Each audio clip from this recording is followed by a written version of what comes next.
안녕하세요. 오늘은 세무사 기타세법 조세범처벌법에 대한 공개 특강이 있겠습니다.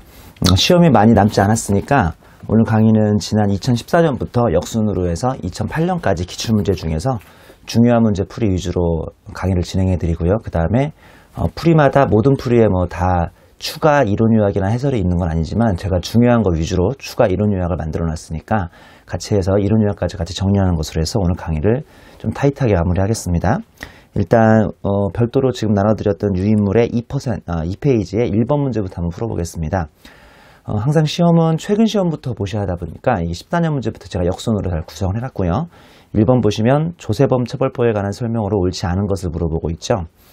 1번 조세의 원천 징수 의무자가 정당한 사유 없이 징수한 세금을 납부하지 아니하였을 때는 2년 이하의 징역 또는 2천만 원 이하의 벌금에 처한다. 우리 조세범 처벌법 같은 경우는 세무사 시험에서 두 문제가 나오고 있는데 가급적이면 다 맞으셔야 하는 거 알죠? 외울 거 있는 거 다 외워버려가지고 가급적이면 다 맞추셔야 하는데 이 2년 이하의 징역 2천만 원 이하의 벌금도 기본적으로 암기해 주셔야 하고요. 2번 보면 조세범 처벌법에 따른 범칙행위에 대해서는 국세청장, 지방국세청장 또는 세무서장의 고발이 없더라도 검사는 공소를 제기할 수 있다. 이 과거에 자주 나온 문장인데요. 이 기본적으로 공소가 있어야 검사는 이제 고발이 없으면 검찰이 공소를 제기할 수 없다 보니까 이 2번은 틀린 문장입니다. 자주 나오는 문장이니까 기억하셔야 하고요. 3번 보시면 지방국세청장은 제조자나 판매자가 소지하는 주세법에 따른 납세 필증인의 압납을 하지 아니한 물품을 몰취할 수 있다라고 되어 있는데요. 이것도 중요한 문장이죠. 주세법 관련된 문장이고요. 4번 조세 회피 또는 강제 집행의 면탈을 목적으로 자신의 성명을 사용하여 타인에게 사업자 등록을 할 것을 허락한 자도 1년 이하의 징역 또는 1천만 원 이하의 벌금을 처합니다. 그리고 5번을 보시면 납세 의무자로 하여금 조세의 징수나 납부를 하지 않을 것을 선동하거나 교사한 자 역시 1년 이하의 징역 또는 1천만 원 이하 벌금에 처합니다. 제가 뒤에서 이런 걸 한 번에 표에 요약해 드릴 테니까 잘 기억하시고 있다가 아예 문장 전체를 암기하시는 게 어떨까 싶습니다. 3페이지 가보시면 이론 요약인데요. 일단은 조세범 처벌법의 처벌의 종류부터 한번 살펴보도록 하겠습니다. 조세법은 징역형과 벌금형을 선택하여 처벌하는 것이 원칙이다라고 되어 있죠. 다만 다음의 죄를 범한 자에 대해서는 정상에 따라 그 징역형과 벌금형을 병과할 수 있다. 그러니까 원래 하나 잘못하면 징역형이나 벌금형을 해야 하는데 지금부터 배우시는 것은 징역형도 해버리고 벌금형도 같이 병과 같이 해서 부과한다는 뜻이죠. 그러니까 좀 죄질이 안 좋은 것들인데요. 1번을 보시면 조세 포탈, 2번은 세금 계산서 등 관련 법 중 재화 또는 용역을 공급하지 않거나 공급받지 아니하고 다음에 어느 하나에 해당하는 행위를 한 경우인데 우리 세금 계산서 부분이 소위 예전에 실무에서 가라 세금 계산서라고 해서 이쪽에 상당히 문제가 많다 보니까 이 부분은 지금 징역형과 벌금형을 병과할 수 있게끔 만들어 놨습니다. 기억을 보면 부가세법에 따른 세금 계산서를 발급하거나 발급받은 행위, 니은 소득세법 및 법인세법에 따른 계산서를 발급하거나 발급받은 행위, 디귿 부가세법에 따른 매출, 매입처별 세금 계산서 합계표를 거짓으로 기재하여 정부에 제출한 행위, 그리고 마지막으로 리을은 소득세법 및 법인세법에 따른 매출, 매입처별 계산서 합계표를 거짓으로 기재하여 정부에 제출한 행위, 이런 것들은 병과를 받을 수 있으니까 정리를 좀 해주셔야 하고요. 그 다음 문장을 보시면 그러나 조세의 원천 징수 의무자가 정당한 사유 없이 그 세금을 징수하지 않았을 때에는 벌금형만 처한다. 그리고 조세 질서 교란 행위, 예를 들어서 현금 영수증 관련된 것들이 전형적인 규정인데요. 에 대해서는 형벌이 아닌 바로 과태료 성격을 부과한다는 것도 참고를 하시기 바랍니다. 2번 보시면 몰수와 추징인데요. 몰수와 추징, 형법에서는 범죄 행위에 제공하였거나 제공하려고 한 물건, 그 다음에 범죄 행위로 인하여 생하였거나 이로 인하여 취득한 물건, 그러니까 생기거나 취득한 물건을 의미하는 거고요. 이들의 대가로 취득한 물건은 바로 몰수 가져가 버리는 거죠. 몰수하고 그 물건을 몰수할 수 없을 때에는 그 가액, 금액으로 추징할 수 있도록 하고 있고, 이러한 몰수 및 추정의 규정은 계속 가져가지 않으면 또 반복하고 또 반복할까봐 반복적인 범죄 행위를 방지하고 범죄 행위로 인하여 취득한 이득의 수치를 금지하는 것을 목적으로 하고 있다고 되어 있죠. 근데 그 밑에 보시면 조세범에 대해서도 형법의 몰수와 추징의 규정에 적용되는 것이 타당하겠지만 조세범 처벌법은 어느 하나에 해당하는 것으로서 제조자나 판매자가 소지하는 물품을 몰취할 수 있다고 특별히 언급하고 있다라고 해서 이런 것들이 이제 첫 번째 주세법에 따른 면허를 받지 않고 제조한 물품 같은 거 몰취 가능하고요. 그 다음에 2번에 보시면 이에 따른 물품 제조에 사용한 기계, 기구, 용기. 우리나라에서 예전에 술이요, 상당히 그 엄격한 면허를 부여받은 사람만 술을 만들어서 팔 수 있었거든요. 그래서 아직도 주세법 관련된 규정이 엄격한 것들이 남아있다고 생각하시면 되겠죠. 3번 보면 주세법에 따른 납세 필증인의 앞날 또는 납세 사실을 증명하는 일정한 표시를 하지 않은 물품이죠. 아까 보기에 있었죠. 그리고 3번도 아주 유명한 문장인데요. 고발 전치주의. 조세범처벌법에 따른 범칙 행위에 대해서는 국세청장, 지방국세청장 또는 세무서장의 고발이 없으면 검사가 공소 제기할 수 없다 보니까요. 이 문장은 조세범처벌법 21조 문장이고 잘 기억하시기 바랍니다. 자, 우리 4페이지의 2번 문제죠. 조세범처벌법의 조세의 포탈 등과 관련하여 사기나 그 밖의 부정한 행위로 명시되지 않은 것은, 이것도 CTA 기출문제인데요. 14년.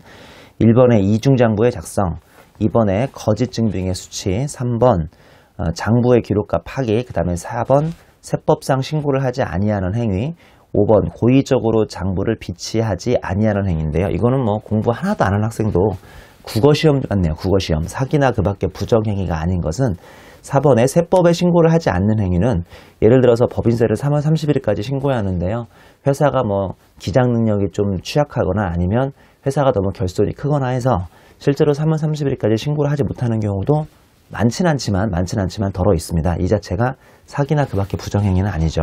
우리 해설해 보시면 조세범 처벌법에 따른 사기나 그 밖의 부정한 행위란 다음에 어느 하나에 해당하는 행위로서 조세의 부과와 징수를 불가능하게 하거나 현저히 곤란하게 하는 적극적인 행위라고 되어 있어서 1번 이중장부, 그 다음에 장부의 거짓자성, 2번 보시면 거짓 증빙 또는 거짓 문서의 작성의 수치 등이 전형적인 사기나 그 밖의 부정행위라고 규정이 되어 있습니다. 자, 우리 5페이지 이론 요약을 좀 보시면요. 자, 조세 포탈 등에 대해서 사기나 그 밖의 부정행위가 되어 있는데요. 보시면 1번 이중장부 거짓 작성, 2번에 거짓 증빙, 거짓 문서, 3번 장부의 기록과 파기. 다 지금 여러분들이 읽어보셔도 사기성이 있는 거, 부정행위라고 생각이 되시는 것들이죠. 4번에 재산의 은닉, 소득, 수익, 행위, 거래의 조작이나 은폐. 5번 고의적으로 장부를 작성하지 않거나 비치하지 않은 행위. 그 다음에 계산서, 세금계산서 또는 계산서 합계표, 세금계산서 합계표의 조작. 그 다음에 6번에 전사적 기업 자원관리 설비, 소위 ERP라고 하죠. ERP의 조작 또는 전자세금계산서의 조작. 그 다음에 7번에 그 밖에 유계에 의한 행위. 유계라는 것은 거짓말을 의미하는 거니까요. 양가로 이번에 조세 포탈 범칙 행위의 기수식이죠. 그러니까 언제부터 이 사람이 범죄자처럼 되냐 이 뜻인데요. 시작되는 시기. 기수식이란 범죄의 실행 행위가 완성되는 시점이라고 돼 있죠. 현행 조세범처벌법에 따른 조세 포탈 범칙 행위의 기수 시기는 다음과 같이 구분한다고 해서, 자, 일단은 2번부터 볼게요. 2번 표에 2번 보시면 이 이외의 조세, 일반적으로는 신고 납부 기한이 지나면, 즉 4월 1일부터 조세 포탈 범칙 행위의 기수 시기, 그러니까 이 사람이 이제 범죄가 완성돼서 이제부터 범죄인 된다고 생각하시면 되겠네요. 자, 그 다음에 양가로 1번으로 올라가시면 납세 의무자의 신고에 의해서 정부가 부가 징수하는 조세인데요. 동그라미 1번, 납세 의무자가 조세 포탈을 목적으로 세법에 따른 과세표준을 신고하지 않음으로써 해당 세목의 과세표준을 정부가 결정하거나 조사 결정할 수 없는 경우에는 보다시피 해당 세목의 과세표준의 신고기한이 지난 날부터 시작이 되고요. 이 이외의 경우는 정부가 결정하거나 조사 결정한 납부기한이 지난 때부터 기수시기가 시작이 됩니다. 양가로 3번의 형의 감경 및 가중이죠. 조세 포탈해제를 범한 자가 포탈세액 등에 대해서 국세기본법에 따라서 법정 신고 기간이 지난 후 2년, 수정신고는 2년까지 할 수 있습니다. 2년을 하거나 법정 신고 기간이 지난 후 6개월 이내에 기한 후 신고, 그러니까 수정신고하고 기한 후 신고는 다른 거 아시죠? 당초에 세금을 신고한답시고 신고했는데 너무 조금 신고한 사람이 저 세금 잘못됐으니까 더 올려서 신고할게요. 이게 이제 수정신고인데 이거는 2년 이내고요. 기한 후 신고는 뭔지 알죠? 완전히 무개념인데 3월 30일까지 법인세를 아예 무신고했던 사람이 뒤늦게라도 법인세를 신고하는 것을 기한 후 신고라고 합니다. 할 때에는 형을 경감할 수 있다. 이때 이에 반해 조세 포탈해제를 상습적으로 벌하는 자는 형을 경감하기는커녕 2분의 1을 가중해서 오히려 한마디로 1.5배만큼 더 가중한다는 뜻입니다. 자, 금방 그런 거는 그리고 국세기본법에서도 많이 배웠죠. 국세기본법도 수정신고를 6개월 안에 하면 50%, 1년 안에 하면 20%, 그 다음에 2년 안에 하면 10%고요. 수정신고가 아니라 당초 아예 무신고한 사람이 기한 후 신고를 6개월 안에만 하면 일정 부분은 감면받는 것을 아마 국세기본법에서 배우셨을 겁니다. 자, 6페이지의 3번 문제죠. 조세범 처벌법에 조세범 처벌에 관한 설명으로 옳지 않은 것은 1번 조세 포탈죄를 범한 자는 포탈세액 등에 대하여 국세기본법에 따라 법정 신고기한이 지난 후 3년이 되는 날에 수정신고 2년 쉽게 틀렸군요. 2번 조세 포탈죄를 범한 자에 대해서는 정상에 따라 징역형과 벌금형을 병과할 수도 있다고 아까 말씀드렸죠. 3번 조세 포탈죄를 상습적으로 범한 자는 2분의 1을 가중하고 맞고요. 4번 납세의무자를 대리하여 세무신고를 하는 자가 조세 부과를 면하게 하기 위하여 타인의 조세에 관하여 거짓으로 신고했을 때도 처벌하지. 그렇죠. 대리해서 신고하는 자, 우리 회계사 세무사인데요. 이런 경우도 거짓으로 신고했을 땐 처벌하게 되고요. 5번에 보시면 소득세에 관한 조세 포탈 범칙 시기의 기준 시기는 신고 납부기한이 지난 때 맞죠? 자, 4번 문제입니다. 조세범 처벌에 관한 설명으로 옳은 것을 물어봤네요. 1번 개인사업자의 종업원이 개인사업자의 업무에 관하여 조세 포탈죄를 범한 경우 종업원을 벌할 뿐만 아니라 종업원을 고용한 개인사업자에게도 징역형을 과한다라고 되어 있습니다. 이게 무슨 말씀이냐면 우리 왜 쉽게 얘기해서 삼성전자가 삼성전자 자체가 아닌 그 밑에 있는 뭐 회계팀장이나 누군가 좀 조세범 처벌법에 의해서 뭔가 잘못이 됐으면 그 사람한테 그 개인한테만 벌하는 게 아니라 그 삼성전자한테도 벌할 수 있다는 뜻이죠. 그러니까 이게 보시면 고용한 개인 사업자에게도 징역형을 과한다라고 되어 있는데요. 우리 해설에 보시면 종업원을 고용한 개인 사업자에게도 징역형을 과하는 경우가 있는데 양벌 규정이 적용되는 경우에는 벌금형만 적용하지 징역형을 적용하지 않는다고 되어 있으니까 지금 징역형을 과한다는 거에 대해서는 틀린 말입니다. 그러니까 아랫사람이 잘못했을 때 그 이후에 사장님한테 징역까지 살게 하기는 뭐하고 벌금 정도를 물리는 경우도 있다는 거죠. 2번 소득세 원천 징수 의무자가 정당한 사유 없이 세금을 징수하지 아니하였을 때는 2년 이하, 1년, 그러니까 1,000만 원 이하의 벌금형에 적용되지 뭐 2년 이하의 징역에 처하는 건 아니고요. 3번 소득세법에 따라 현금영수증을 발급해야 할 사업자가 현금영수증을 발급하지 않은 경우 과태료와 가산세를 병과한다라고 되어 있는데요. 이런 경우는 그냥 과태료 부과받고 그 다음에 가산세, 미발급 가산세하고 세금계산세, 미발급 가산세를 이중으로 하진 않습니다. 4번에 보시면 법인의 종업원이 조세 포탈죄를 범한 경우 법인이 그 위반 행위를 방지하기 위하여 해당 업무에 관하여 상당한 주의와 감독을 게을리하지 않은 경우 법인은 처벌을 면한다라고 됐으니까 종업원이 잘못했어도 회사 내부적으로 어떤 시스템이 있거나 컨트롤해서 계속 종업원에게 이걸 뭐 얘기했거나 우리 범죄를 정하면 안 된다라고 계속 주의 감독을 게을리지 않았으면 면할 수도 있다는 소리죠. 5번 보시면 국세기본법에 따라 법인으로 보는 단체에 대해서는 양벌 규정에 적용되지 않는 데인데 양벌 규정 적용될 수 있는 케이스입니다. 우리 다음 페이지 7페이지 보시면 양벌 규정에 대해서 간단하게 요약을 해놨습니다. 한번 같이 공부해 보도록 하시죠. 법인 가로 열고 국세기본법에 따른 법인으로 보는 단체를 포함한 금방 앞에 5번 지문에 있었죠. 의 대표자 법인 또는 개인의 대리인, 사용인, 그 밖의 종업원이 그 법인 또는 개인의 업무에 관하여 조세범 처벌법에서 규정하는 범죄 행위를 하면 그 행위자를 벌할 뿐만 아니라 그 법인 또는 개인에게도 해당 조문의 벌금형을 과한다. 그러니까 말씀드린 것처럼 밑에 있는 직원만 벌하는 게 아니라 그 법인 또는 개인 사장님한테도 벌금형을 과한다고 됐죠. 징역형이란 말은 없네요. 다만 이걸 양벌 규정이라고 합니다. 양쪽 다 벌을 받는다는 소리죠.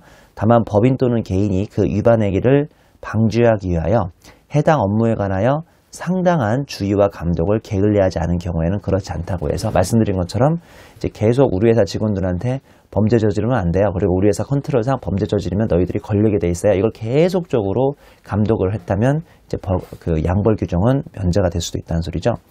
이와 같이 행위자뿐만 아니라 그 법인 또는 개인의 사업주 즉 사장님도 동시에 처벌하는 것을 양벌죄 들어가 한다. 이 경우 법인 또는 개인의 사업주에 대한 처벌을 책임벌이라고 한다. 즉 범칙 행위를 한 행위자의 감독상의 과실 책임을 물어 그 법인도 처벌하는 것이다 라고 되어 있으니까 양벌 규정도 간단하게 좀 정리를 해 주셔야겠습니다. 자, 우리 다음 페이지는 8페이지의 5번 문제입니다. 조세범 처벌법상 처벌 내용에 관한 설명으로 옳지 않은 것은 1번 납세 의무자를 대리하여 세무신고를 하는 자가 조세 부과 또는 징수를 면하게 하기 위하여 타인의 조세에 관하여 거짓으로 신고했을 때는 2년 이하의 징역 또는 2천만 원 이하의 벌금에 처한다. 아까 말씀드렸죠. 우리 회계사 세무사한테 해당되시는 말씀이겠네요. 그 다음에 2번 보시면 조세를 포탈하기 위한 증거 인멸의 목적으로 세법에서 비치하도록 하는 장부 또는 증빙 서류를 해당 국세의 법정 신고기한이 지난 날부터 5년 이내에 소각한 자 역시나 2년 이하의 징역 또는 2천만 원 이하의 벌금에 처한다고 됐으니까요. 또 맞는 설명이고요. 3번 보시면 주세법 44조에 따른 납세 증명 표지를 위조하거나 변조하면 2년 이하의 징역 또는 2천만 원 이하의 벌금. 이것도 맞는 설명. 4번 보시면 조세의 원천 징수 의무자가 정당한 사유 없이 세금을 징수하지 않으면 그냥 이거는 벌금만 1천만 원. 5번에 조세 회피 또는 강제 집행의 면탈을 목적으로 자신의 성명을 사용하여 타인에게 사업자 등록을 할 것을 허락한 자는 2년 이하의 징역 또는 2천만 원 이하의 벌금인데 다 1년이고 1천만 원이고요. 허락한 자는 1년 이하고 1천만 원, 그 다음에 상대방인 타인 명의 사업자가 이제 2년 2천만 원입니다. 자, 우리 9페이지랑 10페이지는 우리 조세범처법에서 가장 중요한 두 페이지죠. 이거 나중에 시험 보기 직전까지 반드시 암기하셔야 합니다. 이거는 뭐 단순 암기 일지영정 단순이라도 암기하셔야 하는데 1번 보시면 면세유의 부정유통은 면세유를 정한 용도 외에 다른 용도로 사용 판매하여 조세를 포탈하거나 조세 환급 공제를 받은 석유 판매업자는 3년 또는 5배입니다. 우리 면세유 자체가요, 말 그대로 세금을 일정 부분 면제해 줬기 때문에 상당한 혜택이거든요. 그러면 그 면세한 취지에 맞게만 써야 하는데 막 다르게 팔아버리거나 그러면 저도 지금 운전을 많이 하고 있지만 기회만 되면 막 면세유가 훨씬 싸니까 이걸 막 불법적으로 팔아버리면 이거 그 사고자 하는 사람이 많을 수도 있는 거잖아요. 그러면 3년 또는 5배의 벌금입니다. 동그라미 2번 면세유를 공급받은 자로부터 이걸 취득하여 판매하는 자, 즉 이걸 또 갖다가 판 사람이죠. 그런 사람은 3배 이하의 과태료.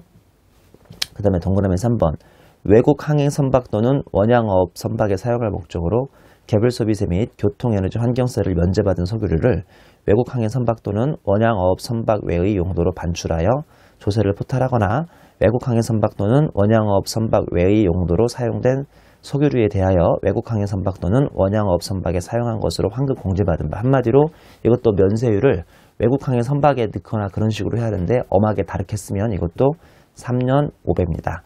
동그라미 4번 3에 따른 외국 항행 선박 또는 원양어업 선박 외의 용도로 반출한 석유류를 판매하거나 그 사실을 알면서 취득한 자 역시나 똑같이 3배네요. 그러니까 1번, 2번이 한 세트, 3번, 4번이 한 세트입니다. 2번 보시면 면세유류 구입카드 등의 부정 발급인데요. 이것은 3년에 3천만 원. 그 다음에 3번 가짜 석유. 과거에는 이게 유사 석유였는데 세법이 가짜 석유라고 이름을 바꿨고요. 5년에 5배입니다. 그 다음에 4번에 무면허 주류의 제조 및 판매. 이거 주세법에 따른 면허를 받지 않고 주류, 밑술, 술떡. 이 뭔지 아십니까? 우리 그 막걸리 같은 거 만들 때요. 이렇게 뭐 밀가루라든지 쌀로 막 반죽하고 이거를 이렇게 밑술이나 술떡이라고 해서 이거를 한 하루나 이틀 정도 발효시켜가지고 물과 그 막걸리 모주라고 하는데요. 막걸리 모주를 1대1로 섞어가지고 이걸 막걸리를 만드는 거거든요. 그렇게 이 주류라든지 밑술이라든지 술떡, 요까지는 다 꽃 표시해 보시는 것처럼 탁주라고 써 있다고 되시죠. 이것을 제조하거나 판매하는 경우도 3년 이하의 징역 또는 3천만 원 이하의 벌금입니다. 5번 보시면 체납 처분의 면탈이죠. 납세 의무자 또는 납세 의무자의 재산을 점유하는 자가 체납 처분의 집행을 면탈하거나 면탈하게 할 목적으로 재산을 은닉, 탈루하거나 거짓 계약을 했을 때 3년 3천만 원이고요. 2번 압수 물건 또는 압류 물건의 보관자가 그 보관한 물건을 은닉, 탈루하거나 손괴, 소비했을 때도 똑같이 3년 이하, 그 다음에 3천만 원. 3번 보시면 1과 2의 사정을 알고도 방조하거나 거짓 계약을 승낙한 사람도 1번, 2번보다는 조금 약해지지만 2년 2천만 원이라는 것을 정리하시기 바라고요. 그 다음에 6번을 보면 장부의 소각, 파기 및 은닉이죠. 내용을 보시면 조세를 포탈하기 위한 증거인멸의 목적으로 세법에서 비치하도록 하는 장부 또는 증빙서류, 가로 열고 전산서류 포함이죠. 전산조직 서류 포함을 해당 국세의 법정 신고기한이 지난 날부터 5년 이내에 소각, 파기 또는 은닉한 자인데 요거는 2년 이하 또는 2천만 원 이하의 벌금입니다.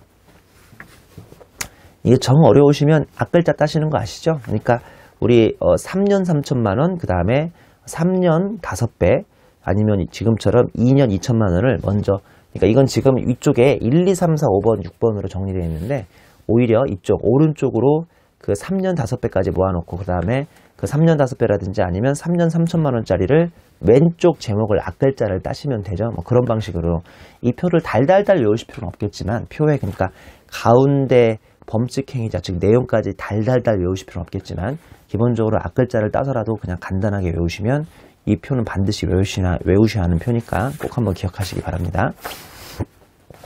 그리고 양가로 7번 성실신고 방해행위라고 해서 이건 2년 2천만 원짜리인데요. 납세 의무자를 대리하여 세무신고를 하는 자, 우리 회계사 세무사입니다.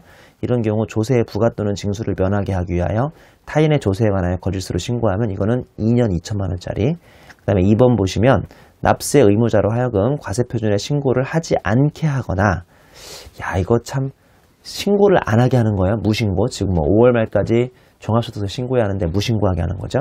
하지 않게 하거나 거짓으로 신고하게 한 자 또는 조세의 징수나 납부를 하지 않을 것을 선동하거나 교사한 자도 1년이라든지 1년 이하 그 다음에 1,000만 원, 1년 1,000만 원입니다.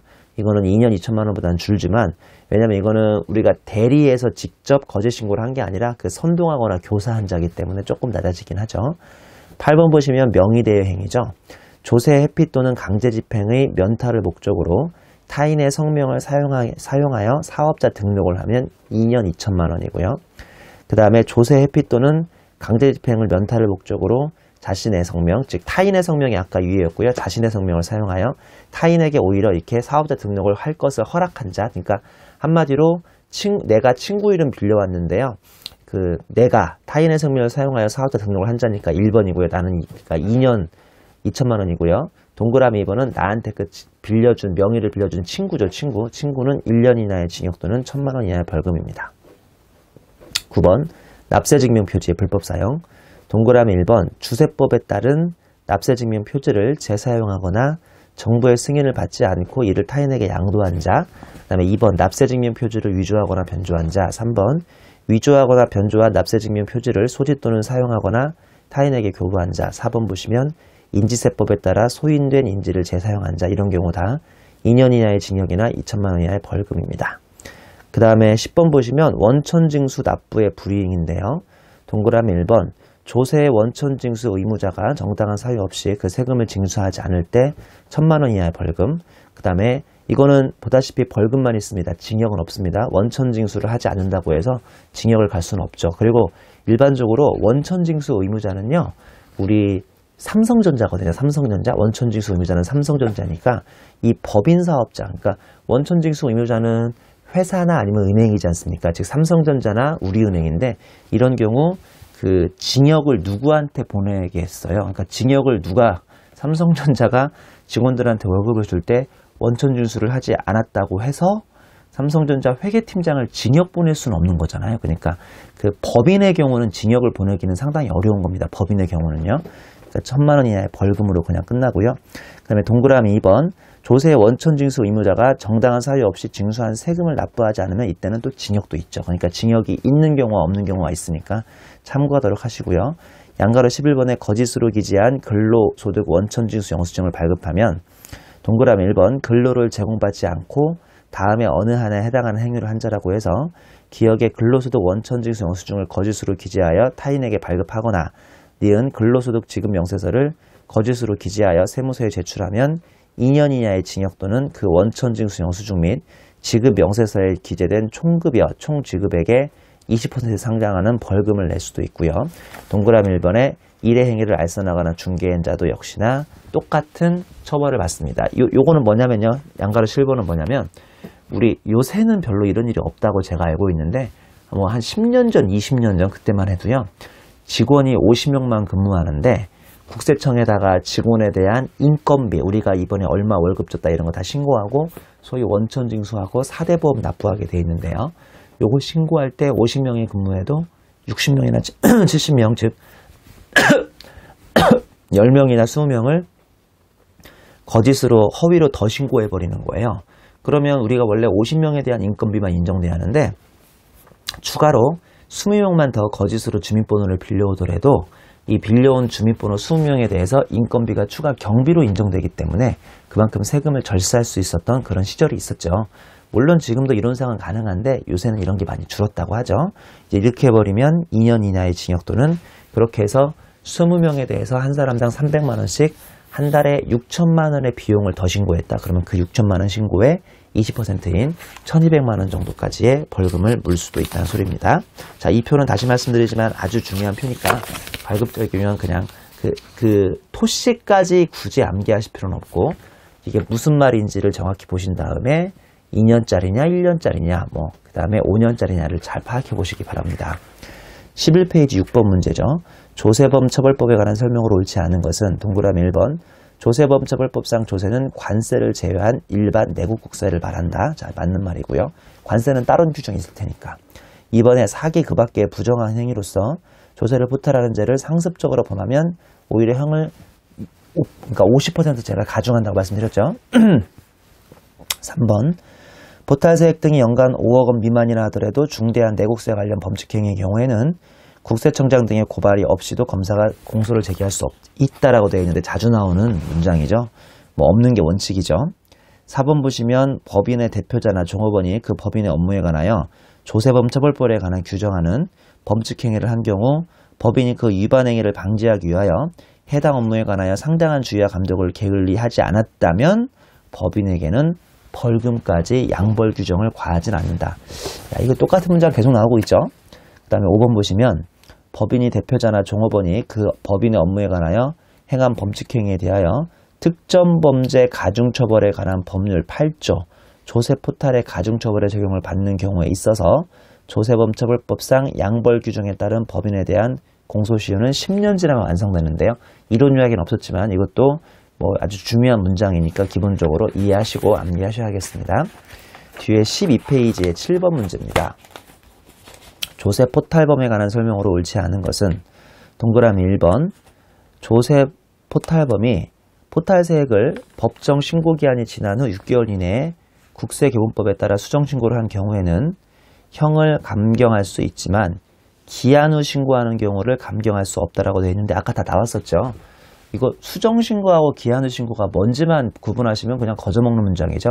수정신고는 당초에 3월 말까지 법인세 신고한 사람이 그 금액이 100억 신고했어 하는데 80억만 신고했을 때 20억을 자기가 추가로 자수하는 제도인데 이거는 2년 안에만 하시면 일정 금액이 이제 감면이 되는데 경감이 되는데 지금 기한 후 신고 같은 경우는 3월 말까지 아예 못 신고한 사람이 어떻게든 9월 말까지 추가로 신고하는 건데요. 이런 경우도 6월까지 안에만 하시면 즉 6개월 이내만 하시면 경감할 수 있으니까 1번이 아주 쉽게 틀린 문장입니다. 조금만 이해하시면 2번 납세 의무자의 신고에 의하여 납세 의무가 확정되는 국세의 조세범칙의 기출 시기는 법정 신고 납부기 아닌 지난 때 맞죠?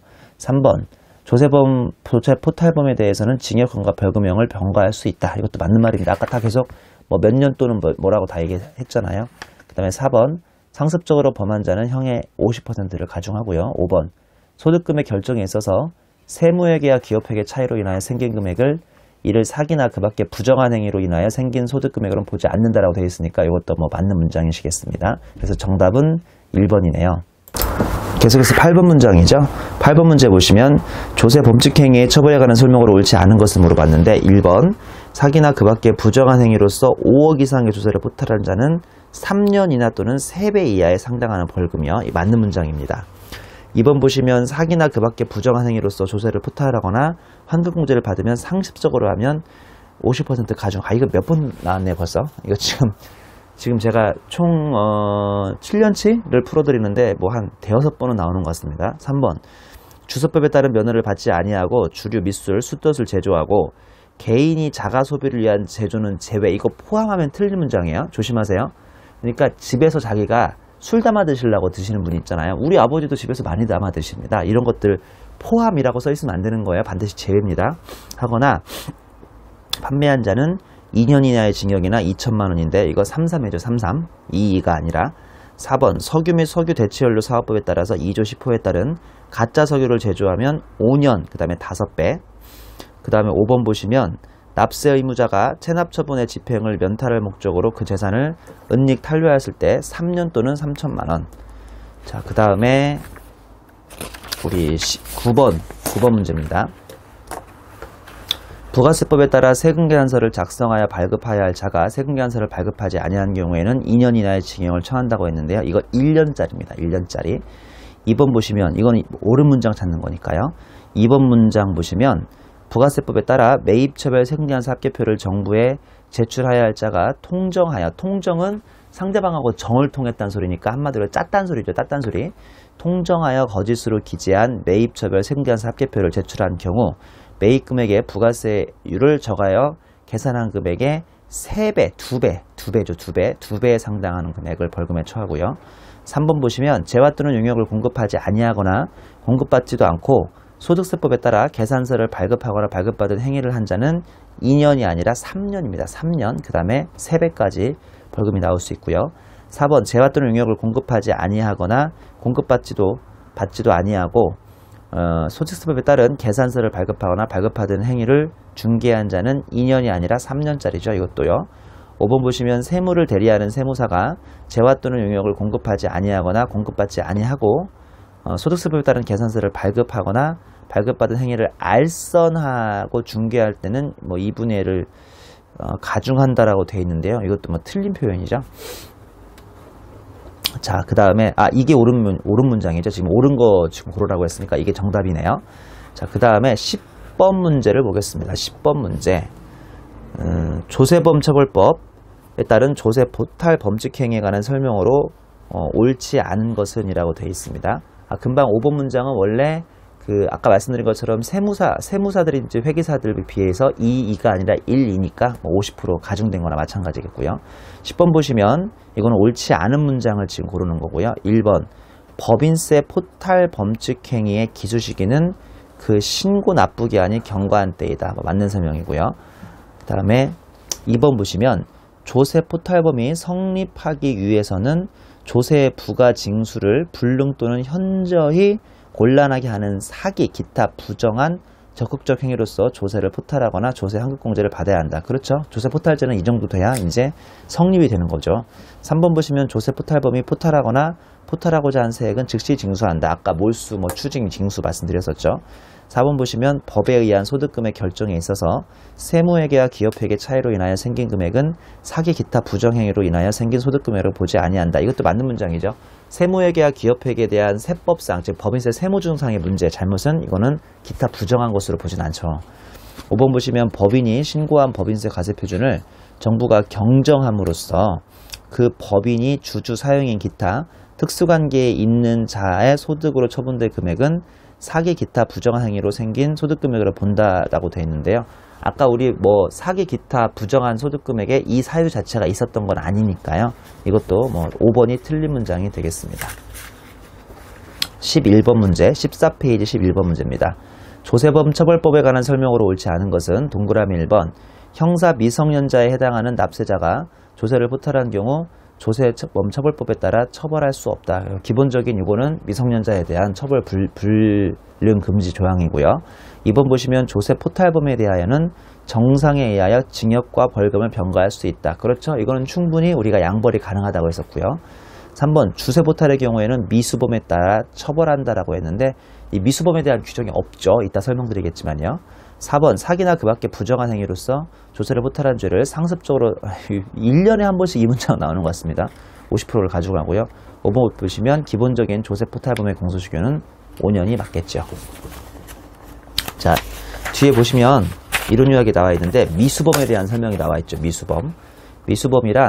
미수범은 범죄 실행에는 착수하였으나 행위를 종료하지 못하였거나 결과를 발생하지 아니한 범죄 또는 범인을 말한다. 그러니까 미수범이라는 것은 살인 미수에 그쳤다 이런 말 많이 있잖아요. 이제 그게 바로 미수범의 정의겠죠. 형법 29조에서 미수범을 처벌할 죄는 각 본조에 정한다라고 규정하고 있다. 우리는 지금 조세범 처벌법을 배우지만 이 미수범에 대한 거는 형법에 나와 있다는 건데요. 즉 미수범에 대해서는 각 개별 조항에서 규정을 둔 경우에만 처벌할 수 있다. 무슨 말인지 알죠? 그러니까 미수범은 할래다가 그쳐버렸기 때문에 처벌을 하기도 뭐하고 의도가 있었으니까 안 하기도 뭐하고 그런데 조세범 처벌법에서는 미수범에 대한 처벌 규정을 두고 있지 않기 때문에 미수범은 처벌하지 않는다. 세금 문제에 대해서는 하려다 만 사람은 범하지 않는다는 소리입니다. 벌칙을 주었지 않으니까. 그래서 앞문장 주세에 관련된 것이 틀렸던 문장이고요. 2번 말 나온 김에 공소시효. 공소시효란 특정한 범죄에 대하여 형벌권이 존재하는 기간을 말한다. 한마디로 이 안에 걸리면 잡혀간다 소리입니다. 이 안에 걸리면. 즉 일정한 기간이 경과하면 형벌권을 소멸하며 검사는 더 이상 공소를 제기할 수 없다.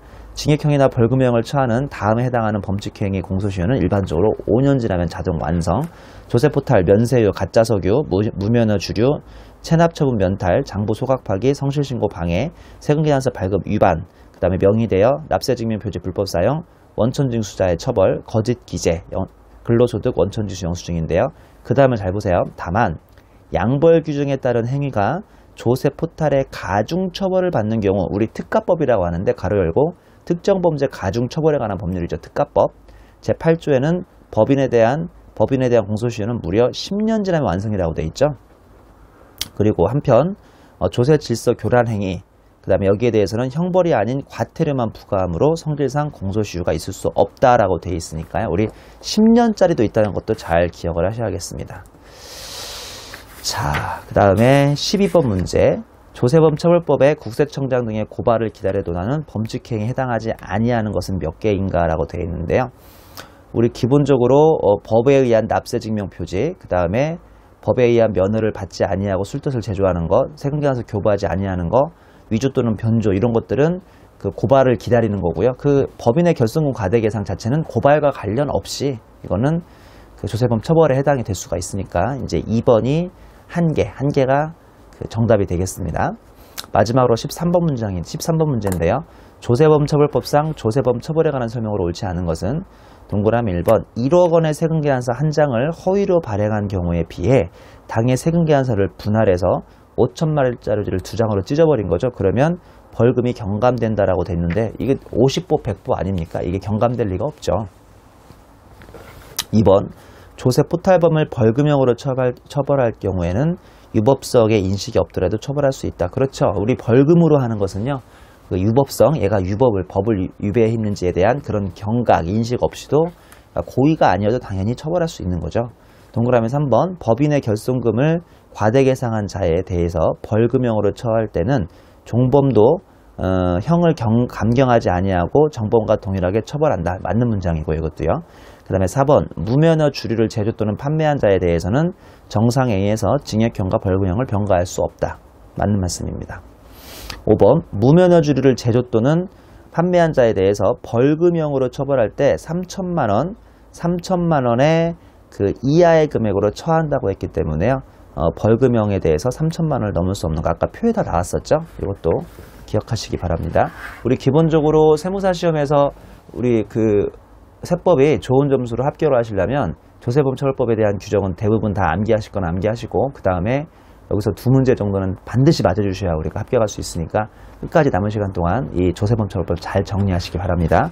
이어서 이제 국제조세 조정에 관한 법률, 소위 국조법 강의를 이어서 하겠습니다. 수고하셨습니다.